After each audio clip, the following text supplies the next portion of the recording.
You know, we are talking about the SADC as a strategy execution management system, but we are talking about it as if it really is clear of how it works. Do you mind spending a couple of minutes and just giving a little bit of an overview about the SADC itself? Yeah, I will be happy to do that.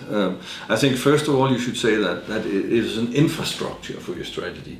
So the simple explanation is that the SADC is for your strategy, what your finance system is for your economy. So that means we, of course, retrospective can measure everything that's going on.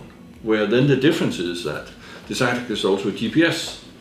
So most leaders, they will, the way they run strategy today, not be able to see more than 500 meters ahead because they have a paper-driven GPS or something like that. When you go to SADC, then you can create your roadmap. It will help you to adjust, see what roadblocks do you meet and all that. You will build in the platform. You will build like you do you will build like a kind of a chart of account for your strategy, which in this case is not called that, but called a strategic hierarchy. Mm-hmm. So there's your main priorities and all that. You can attach any employee anywhere in this, any organizational part, but you can also go down and say what are the different strategic actions, initiatives, which KPIs belong here and here. You can map your corporate priorities towards, let's say, UN 17 global goals, if you are looking into that, or the ESG agenda and stuff like that. The platform works with any strategic methodology, so it's not about you adjusting to the platform, it's a platform who adjusts to your business logic, so that would just be configured to support that. That's why we have global companies and also smaller companies which are using it. So the smallest one we started with 7 people. They are now the fastest growing company in Denmark, as an example. Why is that? Why they are that? Because they're good at what they're doing, I believe. But of course, if you should take part of the pride of this, then of course we have supported the whole strategic rollout, and they've been very structured on that all the way. So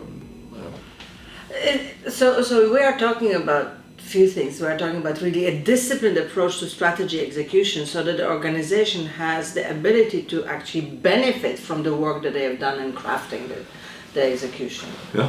Right? Yeah. And you touched upon the culture. Uh-huh.